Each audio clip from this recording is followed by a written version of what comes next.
Good evening, everyone. Hello. Hi, my name is Dr. Syed Junaid. I'm a consultant radiologist and part of the organizing committee. Thank you very much for joining us this evening. We were very privileged to have Dr. Ramanan Raj, a consultant radiologist at the Royal National Orthopaedic Hospital. Dr. Raj is an excellent radiologist. He did his training, radiology training in Birmingham, as well as did his subspecialty training at the University Hospital. He also did his fellowships at the Royal Orthopaedic Hospital in Birmingham and a post-CCT fellowship also at the Royal National Orthopaedic Hospital, where he now is a consultant. Dr. Raj is also very well published. In fact, we were very excited about this particular topic, which is of a special interest to him, because he's actually written a chapter on this very topic, which is going to be published in the new edition of Sutton, the very well-established radiology textbook. And so today's topic has been very, very popular from, we've got a vast amount of people who've signed up to this, and thank you so much for taking the time out to join us on bone tumor mimics. It's something that's relevant to everyone who does radiology reporting, regardless of whichever subspecialty you're in, whether you do plain films, CT or MR, bone is something that you cannot ignore, and some things that you just crop up now and then will just make you wonder whether it's something to be worried about or not. Thank you so much, Dr. Raj, for spending this evening sharing your expertise with us. And so the session first will be him speaking on this topic, and then towards the end we'll answer any questions. If you have any questions, please post them in the Q&A, and Dr. Raj will do his best to go through your questions. So thank you so much, and over to you. Hi everyone, hope you can hear me. So Syed and Imran, as part of radiology seminars, just want to say thanks a lot for giving me the opportunity to present today. So my name is Ram, I'm one of the consultants at the Royal National Orthopaedic Hospital in Stanmore, and today I'll be talking about bone tumor mimics. So obviously there are loads and loads of mimics, and I could probably spend all day and all night going through every single mimic that that is discussed in literature. But the point of this talk, which is hopefully be about 45-50 minutes, is just to discuss the most commonly presenting mimics that you will see, mainly on radiographs, but also on cross-sectional imaging, and to discuss various learning points from them. So, how do you know this is a mimic? And then what to do about these if you're not sure, essentially. So what I've done is I'll quickly discuss the meaning of a mimic, and then we'll split them up into various sections. So we'll go through normal anatomy, congenital and developmental, trauma, inflammatory and infection, and a few others as well. So by definition, a mimic means it is essentially a non-neoplastic lesion, and it's normally an anatomical variant, but not always the case, and they should be classified as essentially a do not touch lesion. So it very rarely needs cross-sectional imaging. If you're not sure, it normally you can do it, and in all cases they do not need a biopsy or follow-up. So it's what we call an Aunt Mini. You can see it straight away on the imaging, and you could be rest assured that this is a bone tumor mimic, and you don't have to do anything about it. And what I hope to convey is that in the vast majority of these cases, it's all to do with location. So if you see an abnormality in a bone in a certain location, and making sure that there's no particularly aggressive features, you can almost be certain that this is a mimic, and you don't need to do anything about this. So just to give a spectrum of what gets referred to our MDT at Stanmore and what comes under the mimics, most often it's all to do with infection. So they send in lesions which they're not exactly sure what they are, and they're wondering whether this is a mimic or a bone tumor. So and as you can see, in terms of the groups, the majority of the lesions that get referred to us as a possible mimic of a tumor to turn out to be infection. So this particular category, infection, I'll be discussing also today as well. So let's come on to the first one. So this is a spot CT images where you can see a concave depression or fossa in the inferior portion of the sternal end of the clavicle. It's bilateral, I would probably pose to you that it's slightly more prominent on the right than compared to the left. And not sure if everyone has seen this. This actually represents a rhomboid fossa, which is basically a prominent costoclavicular ligament impression. So it's basically a prominent attachment of the ligament itself. It's more commoner in younger adults, especially in males. However, it's important to remember specific features about this. It can be unilateral as opposed to bilateral, which is what most people think. It doesn't actually have to be that case. And it also has various shapes. So you can have a classical round depression seen here, which is typically a fossa, but it doesn't have to look like that. So you can have ones which have a very smooth, shallow outline. Rather than being a convex, they can be concave.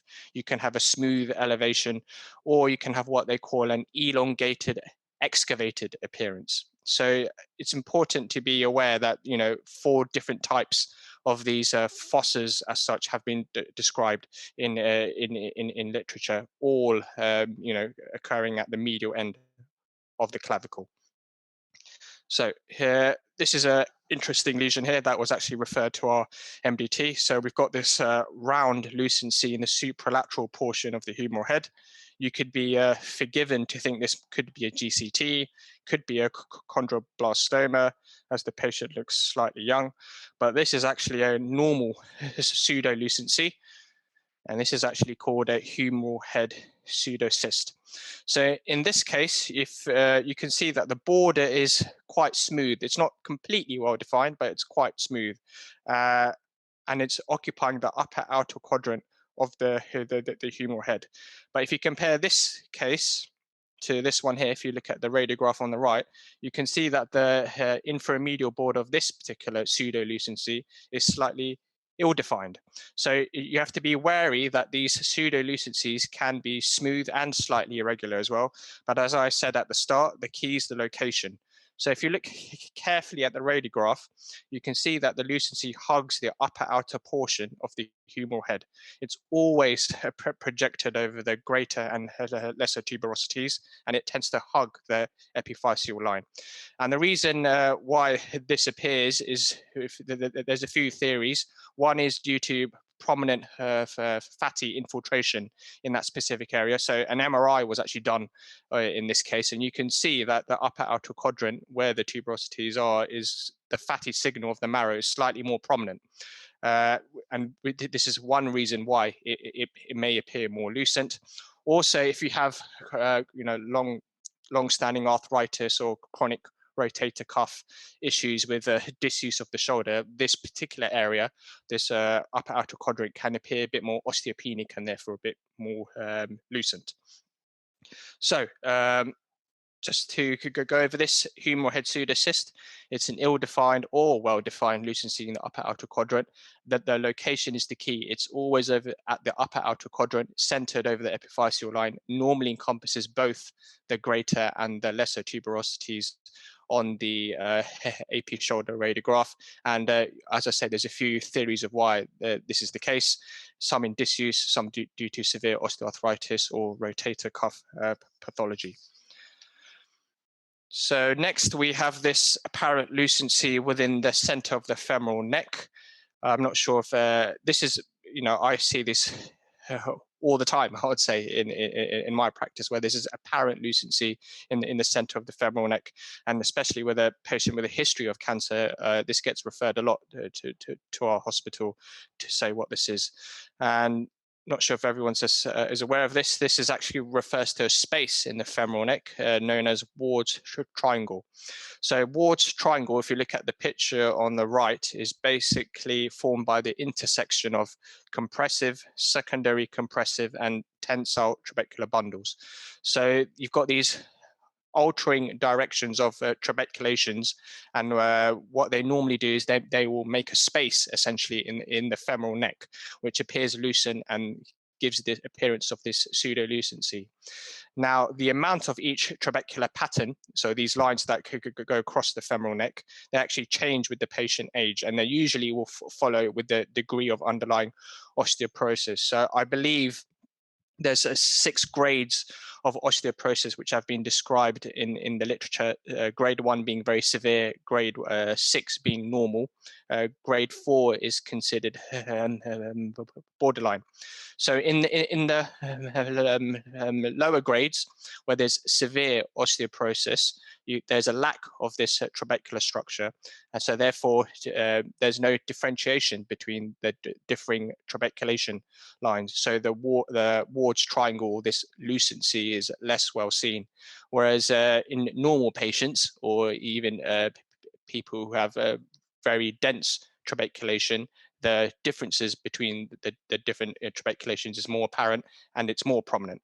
So we obviously have to be aware in this case, especially in the femoral neck, that alternating areas of more or less trabeculation pattern can give rise to a pseudo lesion. So that's exactly what is written here. Ward's triangle is due to alternating areas of dense and sparse trabeculae, gives appearance of this apparent lucency, and it obviously changes with patient age. This is another common pseudolucency which we're seeing all the time. So we've got this lucent area projected over the radial tuberosity, and I'm sure everyone knows the radial tuberosity is where the biceps tendon inserts.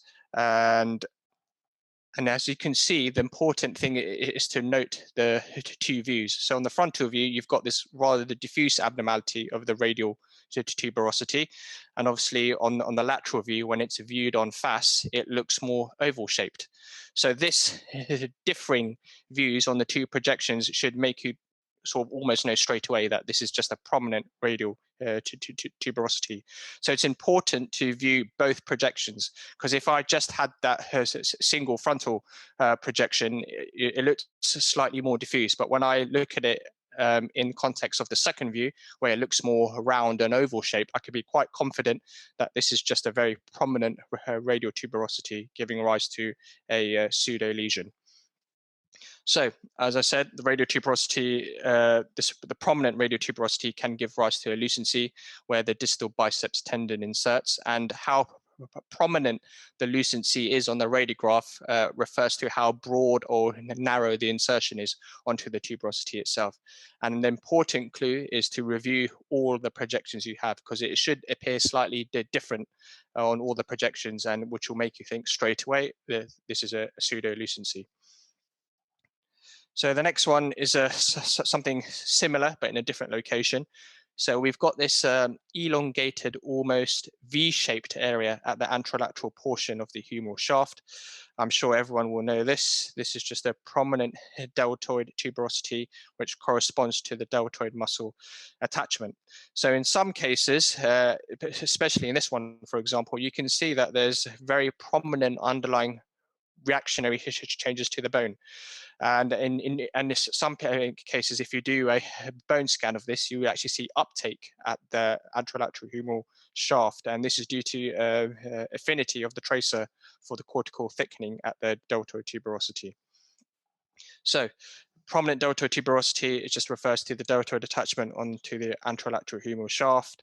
Depending on how broad and thick the insertion is, the underlying bone can appear thickened, and it's very common to see on bone scans normal uptake at this area. Okay, so the next one is something to do with MRI, and this is a particular area that I'm interested in. I would just like to spend a few minutes discussing this, because this gets referred a lot to IMDTs, and it's not that well discussed in literature. So if I was to go through the images, so the image on the left is a T1 sagittal, and you've got this slightly ill-defined round, lesion within the L4 vertebral body. Importantly, and this is where I want everyone to pay attention, it is hyper or at least iso-intense to the surrounding skeletal muscle. On the STIR images, it's slightly bright, it's not extremely bright. And on the CT image, the last image on the right, you can see there's subtle increased attenuation. It's not overt sclerosis. So this has been described in literature, but particularly at Stanmore, we've done a lot of work onto this particular lesion. And this is basically focal red marrow, also known in literature as focal nodular marrow hyperplasia.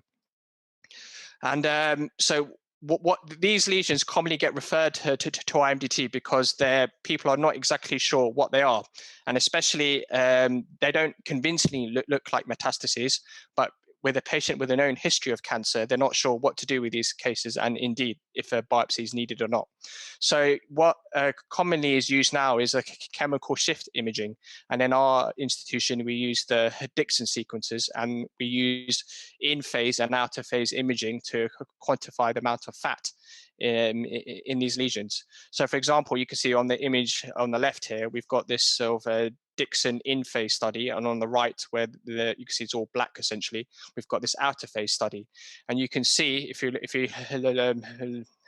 at the average, it's 98 on the left and then 42 on the right. So there's convincing signal dropout on the outer phase images, which means there's microscopic fat. And obviously, I'm sure everyone who reports MRI is aware that fat content within a lesion is reassuring. It means it's not a primary bone, sarcoma or a MET.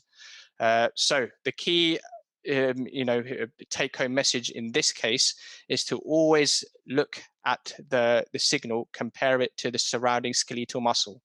If you can see here, if you look very closely at the lesion, there's small dots of intrinsic fat signal. It is not less. It is not. It is as bright as the surrounding muscle, or if not brighter. Then you could almost always be reassured that this isn't, a MET or sarcoma.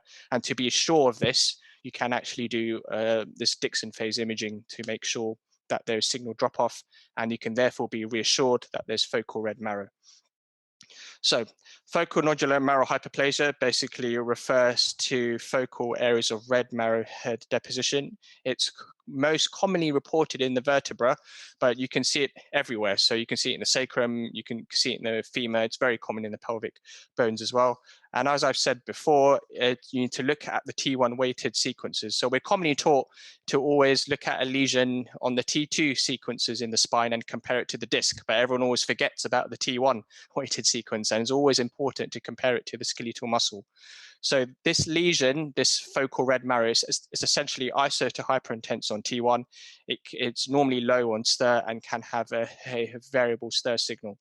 Sometimes, if you do the chemical shift imaging, it should, most cases, show at least a 20% signal drop-off.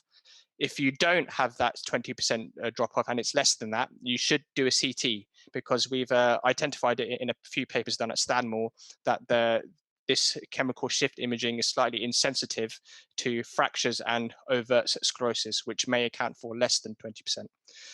So that's a focal nodular marrow hyperplasia. But then as a extension of this, or part of this appearance, you can also have this type of appearance here.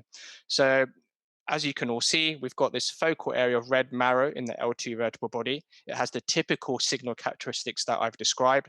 So it's at least iso to hyperintense to the surrounding skeletal muscle. But then we've got this round focus of high T1 signal centrally within this area of red marrow. And this is actually just fat, a focal area of fat known as the bullseye sign.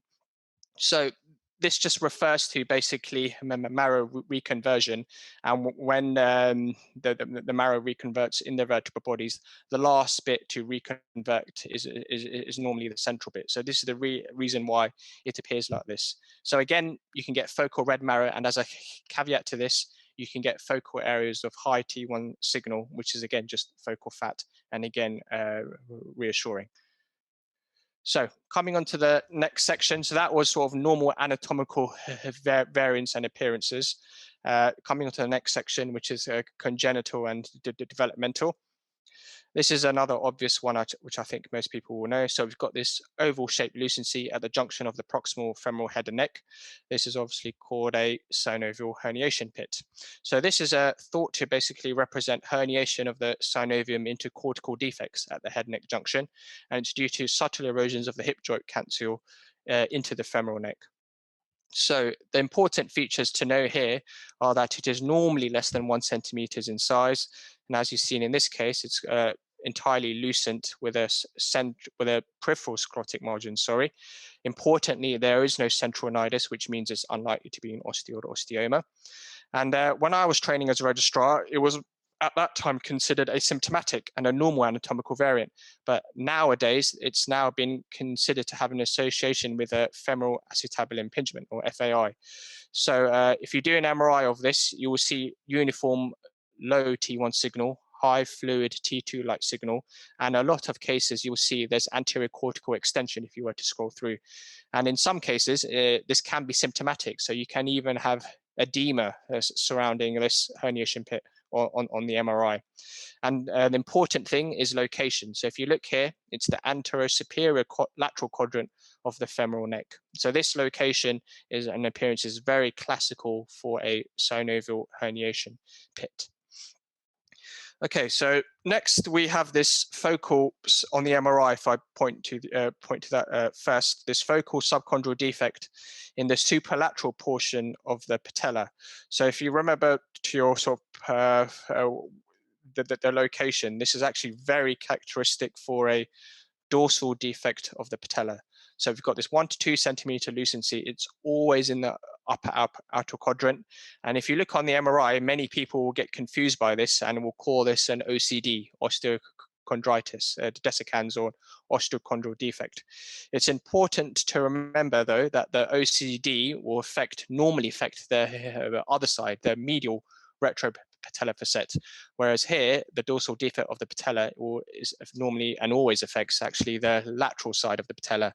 And if you look at the cartilage here, it's actually almost always intact.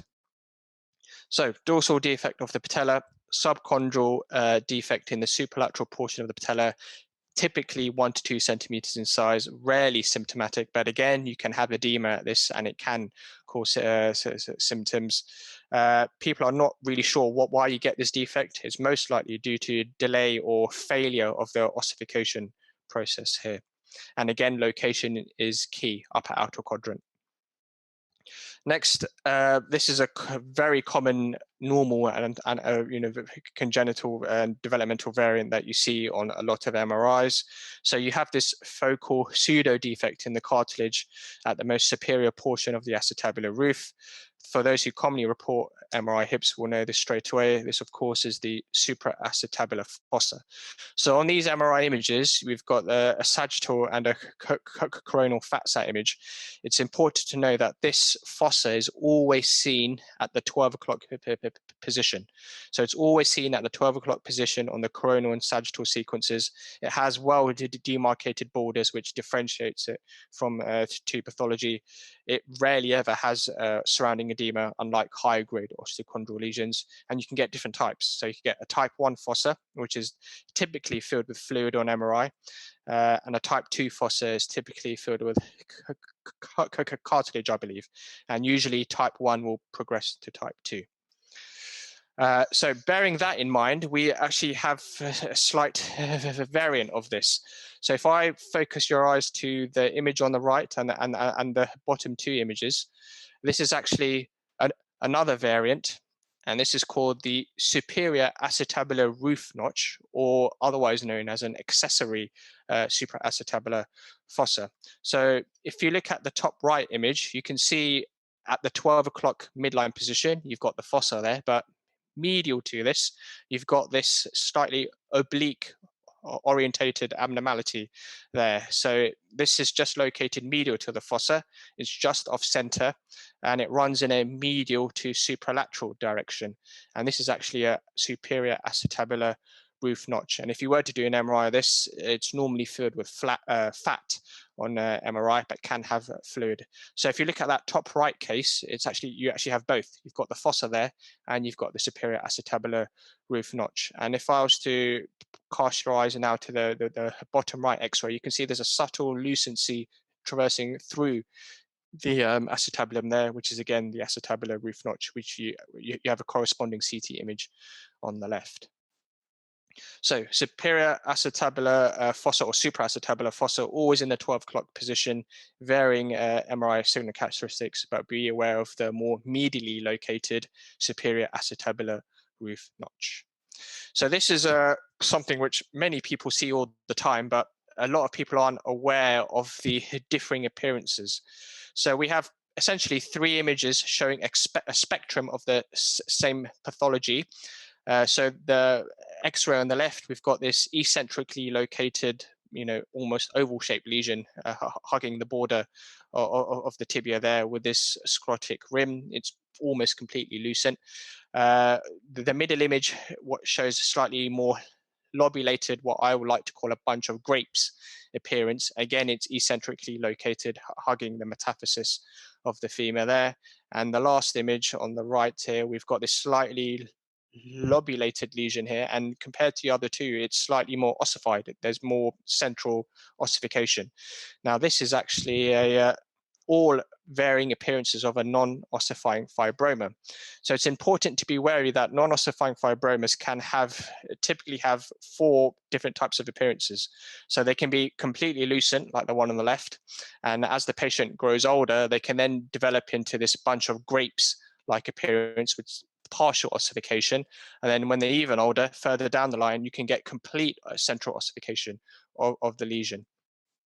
And the location is also important. So in younger patients, you've got, obviously, if you look at the X-ray on the left, you've got this nice non-ossifying fibroma at the posteromedial aspect of the femur there. And as you can see, the most inferior margin is closely related to the epiphysis and the growth plate. But when the patient gets older and obviously the bone grows, the lesion will actually extend up along the metaphysis and diaphysis of the bone, which you can see as is the case on the right here. So non-ossifying fibroma is just basically refers to a tug lesion or tractional changes from where the medial gastrocnemius or the adductor magnus muscle and tendon inserts. As I've said, and what not many people are aware of, you can get various stages. So there's stage A, where it's completely lucent with a sclerotic rim. Stage B has a bunch of grapes outline and it's slightly ossified. And then stage C, where it starts to fill in a bit more with bone, and it tends to fill in from the diaphyseal side of the lesion. And stage D is completely calcified. However, you have to be wary because you can get pathological stress fractures through this non-ossifying fibroma lesions. And for some reason, I'm not sure why, the literature has stated that it's typically in the stage B appearance that you get these fractures. So as an example of that, we've got this case here. So you've got classical, bunch of grapes outline eccentric lesions in both the tibia and the fibula, which is again a common known feature of non-ossifying fibromas. It can happen in both neighboring bones. And as you can see where the arrows are, you've got the definite interruption to the cortex of the fibula here. And the X-ray on the right was taken a few months down the line, where you can appreciate that the fracture line is starting to heal and you've got this central sclerotic line going through. So that's all you need to do for this case. You don't need any cross-sectional imaging. You can be rest assured that this is essentially a stress fracture through a non-ossifying fibroma. You just repeat the radiograph down the line, ensure that the fracture line is healing, which you can step back and you can clearly see there's a transverse sclerotic line there. So next, one is also commonly seen. I haven't seen one recently, though. This is from my days in Birmingham, I believe. So we've got this rather odd-looking, elongated, for better word, a periostitis, it looks like, in the posterior upper tibia. And the location and the way I've described it is key for noting what this is. This is actually known as the soleal line. So the soleal line basically represents a tug lesion on the posterior tibia and or the fibula, so it can affect both bones as well, due to pull of the soleus muscle. In chronic cases such as this, it can mimic a periostitis. And as I've said before, and I'll say again here, the location is the key differentiating factor, as it always appears essentially at the posterior upper third of the tibia. And if it is in the fibula, again, it's the posterior upper third of the fibula. It's usually bilateral, symmetrical, and only, as I said, occurs along the posterior cortex. So the soleal line refers to basically pull of the soleus muscle onto the tibia or the fibula and or the fibula. It can mimic a periostitis if it's long-standing, and location is the key. It's normally always found at the posterior upper third, and it will normally extend, if in the tibia, for example, medially along the tibia. So next we have trauma. So we've got, this is quite a straightforward case. I'm sure everyone knows this. We've got plain radiographs, which basically show a linear sclerotic line at the posterior aspect of the proximal tibia. And this is obviously very classical for a stress fracture. So in the tibia, this location, the proximal and posterior aspect, is a very, very classical location for a stress fracture. And if you were to do an MRI, you can see there's this low signal transverse line going across. You can see that the fatty signal is still preserved there, and the surrounding changes are all just due to edema. So you can be very, assured that this is just a stress fracture and it should just heal on its own. But if you were to leave this for a few more months and a few more weeks, you'd get this appearance where you can see the dense sclerotic line, and you've got quite marked solid periosteal reaction on the sides again. So again, this is basically a stress fracture further down the line. And again, you can be rest assured that there is not an underlying lesion here. Stress fracture. So basically, a stress fracture basically occurs when there's excessive force applied to a normal bone, or when normal force is applied to an abnormal bone. Radiographs actually have limited value in identifying stress fractures in the acute setting, and as it normally takes a few weeks to see this sclerotic line. And in most cases where the radiograph is normal and you're suspicious of it, you can always do this MRI to identify the low signal T1 line going across. And even in cases where an MRI, you don't see it, you'll normally do a CT to look for very subtle sclerosis there. There's actually a system which classifies the MRI appearances of a stress fracture, which is not for now, but that's also important as well for those who are reporting MRIs of these. And now, depending on the bone, you also get very classical locations. So the image on the left is, you can see where the arrow is. So there's this linear fracture going through the posterior calcaneum. And this is a very classical location for a stress fracture of the calcaneum. So it's always posterior to the posterior facet of the subtalar joint, and it can extend all the way down to involve the medial and lateral calcaneal tuberosities. So this location, just anterior to the Achilles insertion, is a very typical location for stress fractures of the calcaneum. The two images on the right here, this shows basically a fracture through the navicular. And the location is also important here. So regarding to navicular fractures, they almost always affect the dorsal aspect. And if you ignore the image on the top and focus on the image on the bottom right, you can see that the fracture line actually goes towards the talonavicular joint. That's a very classical appearance where it goes towards the talus rather than the opposite way. So again, location is key here to, and the fracture pattern to identify, what exactly is going on here. So this is an important image because we've now seen this a few times in IMDT. So we've got this image on the left, which is a PD axial MRI, which shows this lentiform high signal collection. It's very large, in fact, and it's closely related to the iliac wing. CT, the image in the center, basically shows this. You can see this very nice lifting of the periosteum by the lesion. And then we made a decision at the time, after seeing the CT, not to biopsy this and get a repeat MRI in 3 months. And what you can see, there's a markedly size decrease of this lesion, and you can see there's a central ossified rim. Now, this is all very classical appearances and expected evolution of a subperiosteal hematoma. So this appearance, especially in the iliac wing, is very classical. And again, you could be reassured that this is a hematoma. It's not an underlying bone tumor, and you don't have to biopsy this. You just need follow-up imaging. So the periosteum is a highly vascular, thick fibrous membrane closely opposed to the bone. In children and adolescents, the nutrient vessels and the periosteum is actually loosely attached. And this is why it makes it very prone to bleeding, giving rise to subperiosteal hematomas. Most will resolve, but as you saw in that case, which is very large, the hematomas can ossify over time with reactive bony changes and can resemble a tumor mass. The iliac bone and the mid-tibial diaphysis are classic locations for getting these subperiosteal hematomas. And depending on how long it's been there, the MRI signals can vary. So the MRI signals, it doesn't help that much. It's typically the location and what happens to the lesion over time, where we can be reassured that this is in fact a subperiosteal hematoma. This is not strictly a bone tumor mimic, but it's a very nice case that I saw during my time at the Royal Orthopaedic Hospital in Birmingham. So we've got sequential radiographs, the first two I'm talking about. So the first one, you can see on the left, there's an apparent lucency arising from the posterior aspect of the femur. Then I think a few months later, this sort of lucency is very hard to see, but you've got this apparent soft tissue mass. And then an MRI done was seen, and you got this large mass here, which is interestingly centered over the popliteal vessel. You can see the central dot there, and you can obviously see the pulsation artifact. And this is in fact actually a popliteal artery pseudoaneurysm secondary to a femoral osteochondroma.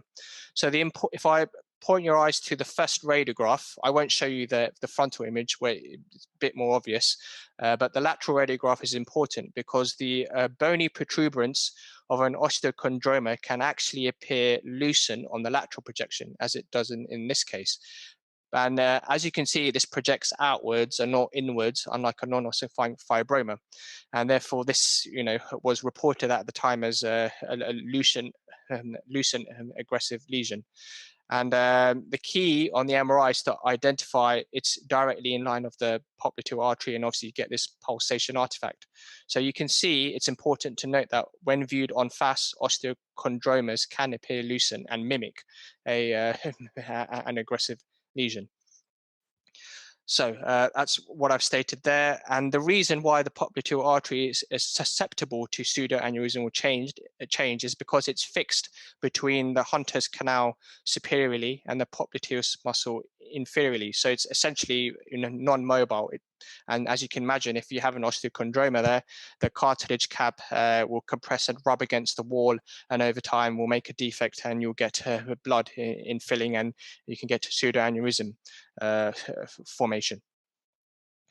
So this is another interesting case here. So in terms of history, the patient had a surgery for a proximal giant cell tumor, and basically a few years down the line developed very sort of severe pain, and you can see this X-ray here. So these two X-rays, it's the frontal and the lateral projection, show this sheet or plaque-like area of calcification, which on the frontal is projected over the fibula, on the lateral is projected over the tibia. So the differing projections will make you automatically think that it's not actually overlying a bone, it's actually within the soft tissues.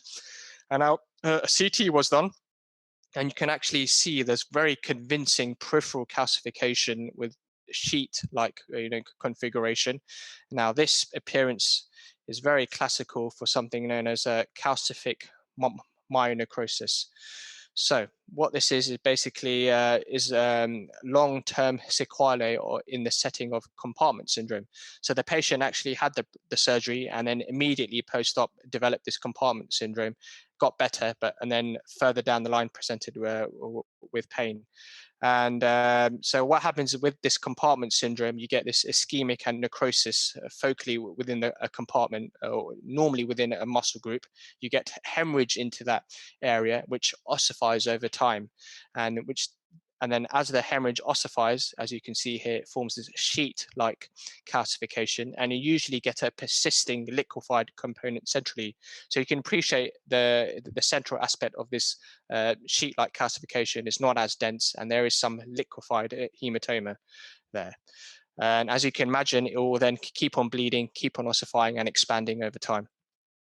So the differentials for this are quite a few. You can obviously, this can mimic a osteosarcoma, but in this lesion, you get a mass continuation with the underlying bone, whereas this is confined to the muscle group or a compartment.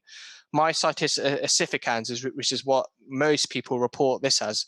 But you have to remember, in myositis ossificans, it normally resolves. It doesn't present as a chronic expanding mass, and you normally get a zoning pattern of calcification. I believe the next slide is an example of this, which I'll show.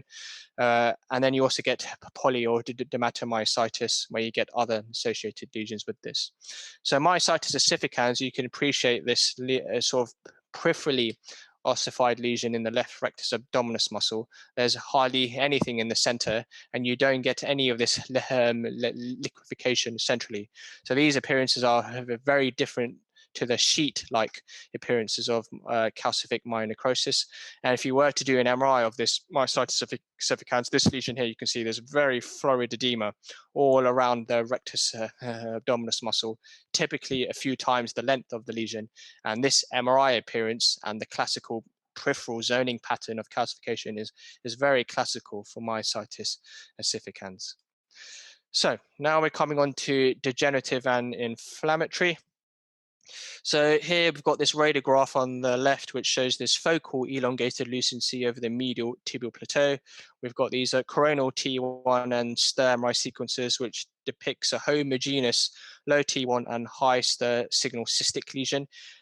You can clearly see there's a defect within the overlying cartilage with intramedullary extension into the bone. And for those who know what this is a subchondral geode or a cyst. So basically, in osteoarthritis, you get focal cartilage defects which can enter the subchondral bone, leading to geodes or cysts. They're both used, you can use both terms. So they can actually be very, very large, and you can get significant extension into the medullary cavity. On MRI, the signal characteristics is what's important to know. It should be low on T1, high on the T2 and the STIR. Sometimes, depending on how long the lesion has been there, you can get some mucoid and protein content, so the lesion can appear a bit higher on the T1. And if you were to do a post-contrast sequence, you'll see this peripheral enhancement. And that case was slightly atypical because there wasn't much degenerative change. But a subchondral geodocyst, typically you'll see other signs of osteoarthritis.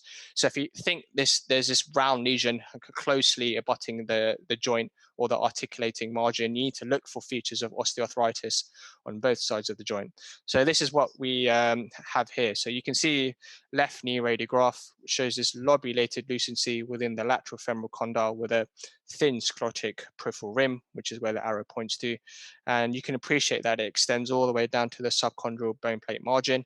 And if you look on the contralateral, on the other side, you've got extensive medial tibiofemoral compartment osteoarthritic change. And as I said, this described lucency therefore most likely represents a subchondral geode with intramedullary extension due to advanced osteoarthritis. So in this case, you would definitely get an MRI just to make sure it's not something else, but you can be rest assured slightly on the imaging, given the amount of osteoarthritis, that this is probably a subchondral cyst. So this is another important lesion that gets referred to at MDT. So if you look at the X-ray on the left, and if you were to stand back, you can see there's this apparent calcification sort of in between the lesser and greater tuberosities, just down the proximal humeral shaft. If you were to do an MRI, you've got this low signal intensity with florid surrounding edema, and importantly, it's closely related to the long head of biceps tendon. And again, you can see on the CT here, we've got this calcified lesion closely related to the long head of biceps tendon. And this is in fact calcific tendinopathy or tendinitis. Similarly, if you see these calcific specks basically in the shoulder, the one on the left, for example, is in the supraspinatus tendon. The one on the right is in the supraspinatus and infraspinatus tendon. And you can actually use the radiograph to identify which tendon is being involved. So normal AP shoulders are done in slight external rotation, and you can see the lesser and the greater tuberosities.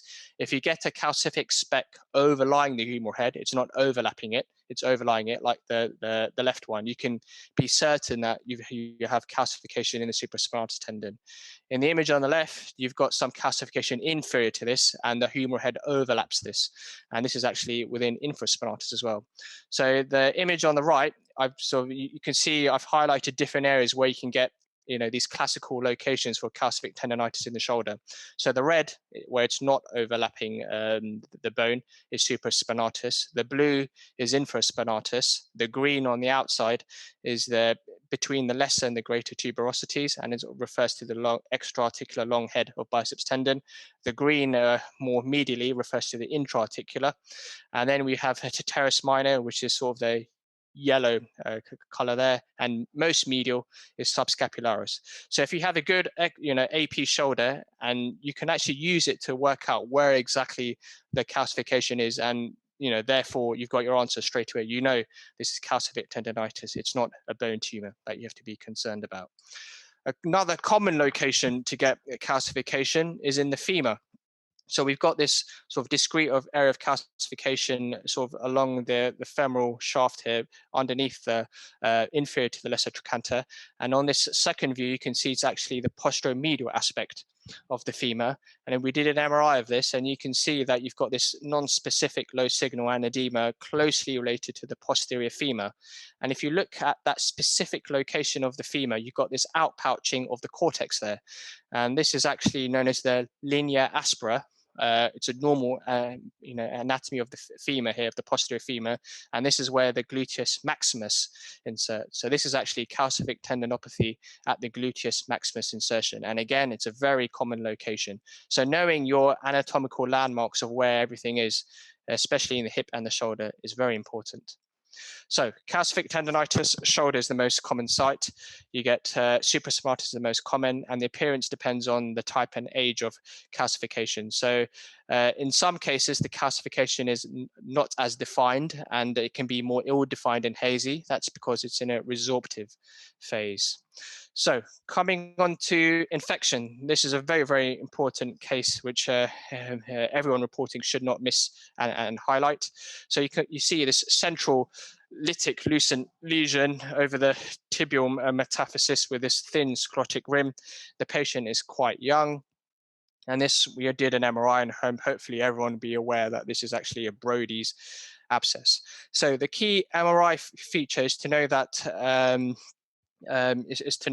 you've got this high signal of T1 surrounding this lucency.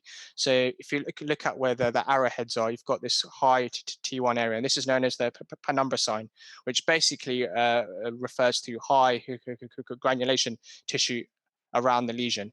And this is very classical for a Brody's abscess and infection. And again, the location is important here. So in kids, the tibial metaphysis is a very classic location as seen on the radiograph for a Brody's abscess. You would always do an MRI of this, and the penumbra sign and the surrounding extent of edema is very classical for penumbra sign. So Brody's abscess seen in the lung bone metaphysis of children, it represents basically a subacute form of osteomyelitis.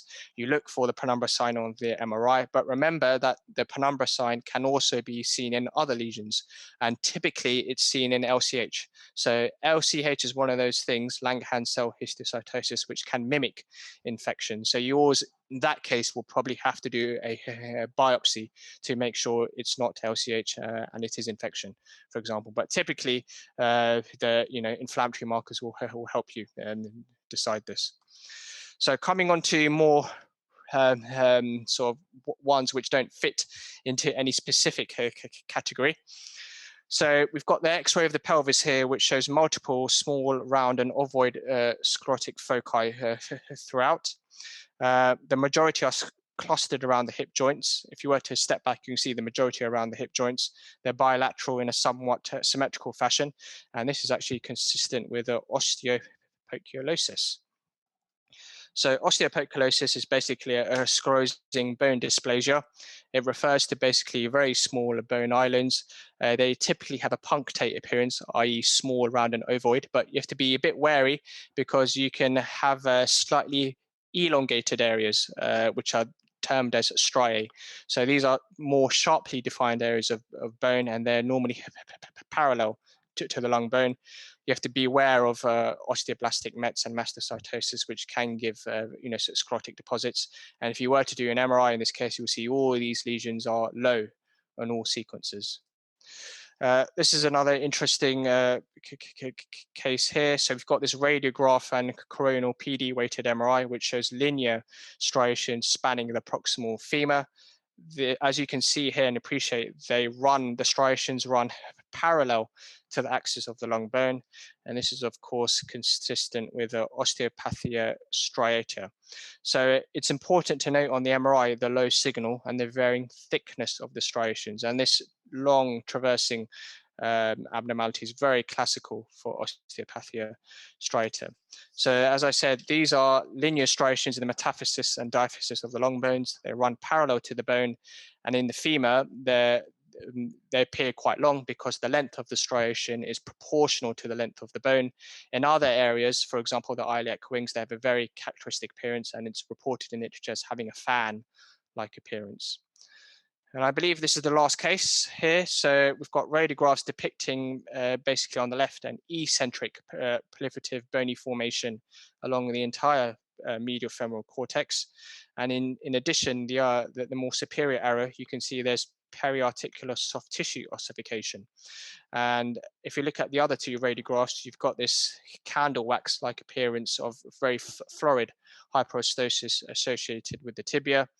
I'm sure everyone knows what this is. This is meteorostasis. So meteorostasis is basically a hyperostotic bony disease. It has this eccentric candle wax-like appearance. It normally starts proximally and can move distally. And one thing I wasn't aware of until I saw a few examples of this is that you can actually have an enhancing soft tissue mass associated with this. And the soft tissue mass usually has some ossification. So if you look at the radiograph on the left here, and with this periarticular ossification in the most superior arrow, this was actually an enhancing soft tissue mass. So that's very normal for meteorostasis. You have to be wary because there's some features which overlaps with other conditions. So you can have meteorostasis which appears osteoma-like or osteopathia striata-like, and even look like myositis ossificans. So in this case, you'll have to get further cross-sectional imaging and maybe refer to a bone tumor center. Obviously on MRI, the sclerosis would appear low on all sequences.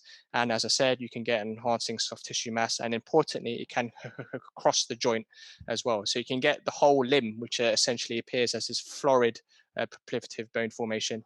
But again, you can be reassured that this is meteorostasis. So I believe that's it. I hope that was useful. As I said, there's loads and loads of pseudo lesions, but I've covered the most common ones, which I think most people will see in their practice, and highlighted some main learning points. And the key point is location in the majority of cases will provide the diagnosis of a pseudo lesion. Always review your projections and do cross-sectional imaging if you're not sure, and then refer to a bone tumor center if necessary. So thanks everyone for their time. That's my email there. Feel free to email me regarding anything I've talked about, or if anything has any particular questions. I believe Syed will be taking over. Thank you very much, Ram, and excellent talk. And I'm sure everybody found it very, very useful, and in lots of interesting cases, especially for people who do general reporting as well as MSK reporting. We've got lots of questions, and I'm glad you are here to answer them. Sure. Thank you. So, okay, so a very important question actually, and I think let me ask some questions actually in the Q&A from Cardiff. So how do you differentiate between a focal nodular marrow hyperplasia from an atypical hemangioma? Yeah, so that's a very, very good question. So the atypical hemangioma, they can obviously appear very aggressive. They can sometimes have an extraosseous component. So focal red marrow will never, ever have obviously an extraosseous component. It's always confined to the bone. And hemangiomas obviously will have this typical striations, low signal striations through it. And if you do a CT, they have this, what we call a polka dot pattern, where you can see the obvious trabeculations through the lesion. Whereas in focal marrow hyperplasia, you won't have that appearance. You will have maybe very subtle, ground glass sclerosis or overt sclerosis, but you will never have, very sharply demarcated linear trabeculations through this. But you're right, that is the main differential for focal marrow hyperplasia, because if you do chemical shift imaging, you'll see that there's signal drop-off, as both lesions will contain fat. But if you do the CT, and normally on the MRI, you can have certain features, so mainly no extraosseous component, so it's not atypical in that way. And also you don't have this classical polka dot appearance, which you will see with atypical hemangiomas. Thank you very much. And how do you, this is a good question. I think it's probably, so if someone's got, how do you differentiate a real lesion in the outer quadrant upper outer quadrant of the humeral head versus a pseudo lesion? Yeah, so so there's only very few lesions that will occupy the upper outer quadrant. Chondroblastoma in the humeral head epiphysis is very, very rare. There's only, I think, in literature, a handful of cases that's reported there. Typically, GCT can affect the epiphysis, but it will very rarely hug the border like that. So in all the cases that I've seen on the humeral head pseudo lucencies, it's very, sharply hugging the lesser, the greater tuberosities lines and the epiphysis in that case, and it's completely, lucent. There isn't any sort of, matrix at all to the lesion. In most cases, you would probably have to get an MRI, for example, if it's not classical, and you'd obviously see that there isn't anything there. It's just a focal bit of marrow. So you're right in saying that you can obviously get lesions in that location, but it's very, very rare, at least I haven't seen it, to get lesions, with that type of location where it's closely hugs and it's limited by the border of the lesser and the greater tuberosities there. Yeah, thank you. And also, we obviously be looking for other secondary, aggressive features. If you've got if you've got periosteal reaction, or if you've got some permeative changes, and Yes. Exactly. Question on, because I know you guys use 3T and 1.5T for your signal dropout. I mean, I've started using them in my place for in Bridgend for Dixon imaging. Yeah. We've got 1.5. What do you guys use for cutoff for a 3T for in terms of signal dropout? So it's the same. So I believe because there was a figure about 25%. Yes. As well. Yes, that's correct. So different papers actually use different figures, and actually depends on your the exact machine that you actually use. So some papers quote 15, some papers quote 20, some papers quote 25. So normally on the 1.5, which is where we do a lot of our dixing, and on the 3T actually, in fact, we use 20%. I think that's the most commonly reported figure. I believe is 20%. Normally, I mean, between, let's say you use 25, you would, 25 and let's say it is 25% and your cutoff is 20, you would still have to be, slightly wary. You see what I mean? So most cases you'll see very obvious signal drop off. It'll be 30, 40, 50, 60, 70 percent.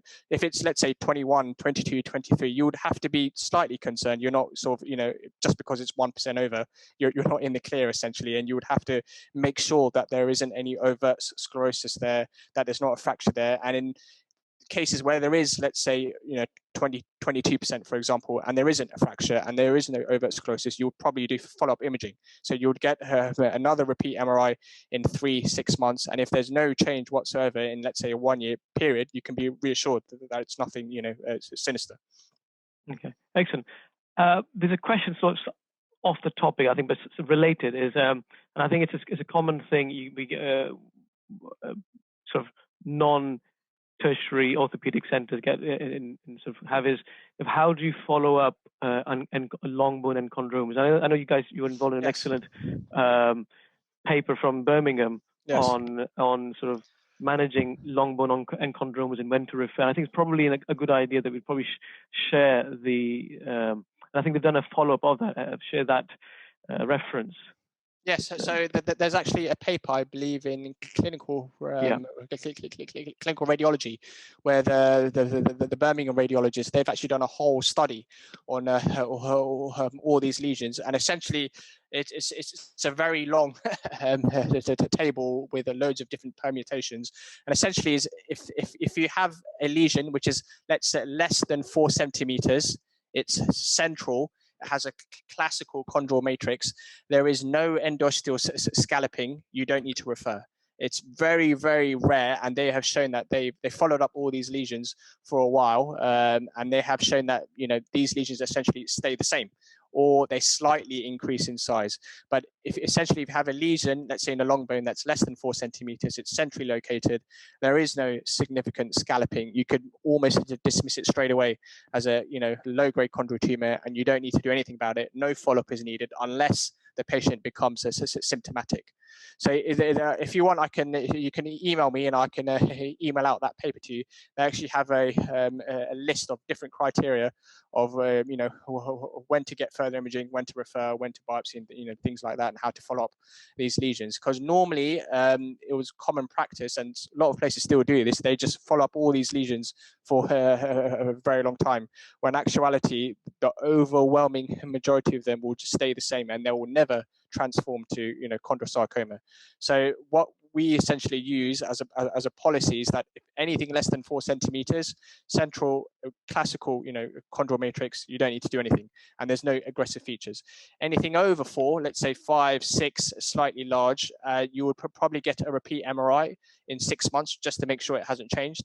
And if it hasn't changed and the patient is asymptomatic, you don't need to do anything. You can just discard it, and again say no follow-up is needed unless the patient is symptomatic. And then you have the paper also discusses the amount of endosteal scalloping. So, you know, if it's like less than a third of the circumference of the cross-sectional area, if it's more, then, you know, then you would get an MRI in a shorter interval. So if you want, I can, if you just email me, I'll point you directly to where that paper is. It's a very good read. But that's a very good question, because it's a very common issue that gets referred to. I think we might actually, that's a really good, I think it might be worth, because you've done a lot of work on enchondromas and follow. I think it might be worth, even perhaps in the future, it's a very common question. It might be worth doing a little quick short webinar in the evening at some point in the future. Fine. I think we might actually, it's something that people do ask a lot. I think that's most questions have been answered. In fact, we've been very grateful that people have actually answering each other's questions, so that's made my life easy to kind of sit through them. So thank you so much, Ram. And in fact, Ram and Dr. Asif Saifuddin from the Stanmore Radiology Group in Royal Orthopaedic Hospital are actually setting up an online fellowship, because many people have actually missed out because of, they should have many fellows coming from all over the world visiting them. But because of COVID and various other problems, people have not been able to attend the fellowship. So they're setting up an online fellowship, which is kind of very much focused on, MRI and focused on individual joints and things. So I think that the lumbar spine fellowship starting on the 14th of August. I think Ram will, if you want to find any more details, get in touch with him regarding that. We've got this again. It's a next webinar next month again. Thank you so much for you guys who joined last month. The next webinar next month is by Dr. Imran Lasker. It's on trauma X-rays that you don't want to miss. And so 18th of March, keep that diary. Note that in the diary. So tomorrow, I think what we'll do is we'll email out a copy, a recording of this for those who wanted to go back to some of the things and catch up on it. And we've got some of the courses coming. If you're interested, visit the website, radiologyseminars.co.uk. But otherwise, you'll get one CPD credit. Very, very important. Please, in order for us to validate this one CPD credit, you need to give us some feedback. It's anonymous, so you don't have to give anything away other than what you like, how we can improve it and things. So please go on this link, webinarfeedback.radiologyseminars.co.uk. It'll take you literally 30 seconds to do. It'll be really helpful for our speakers to know how we can improve things, and also once you've done it tomorrow, I think the system automatically generates a CPD credit. It'll be emailed to you. Thank you so much. Thank you so much, Ram, and everybody else who's joined. It's amazing how many people have come. Actually, it's amazing. So thank you so much, and have a great night. Thank you. Take care. Bye bye. Thanks, everyone. I hope that was useful, and hopefully we'll be doing more future talks. Thanks. Actually, somebody's pointed out a very important question. 18th of March is a Tuesday, Thursday. Hang on, let me just double check. 18th of March is a Thursday, so it's meant to be 17th of March. I do apologize. Fine. Oh, you get the actual date coming up soon. Fine. Okay, take care. Bye-bye, guys. Thanks, everyone. Take care. Have a good night. Bye-bye.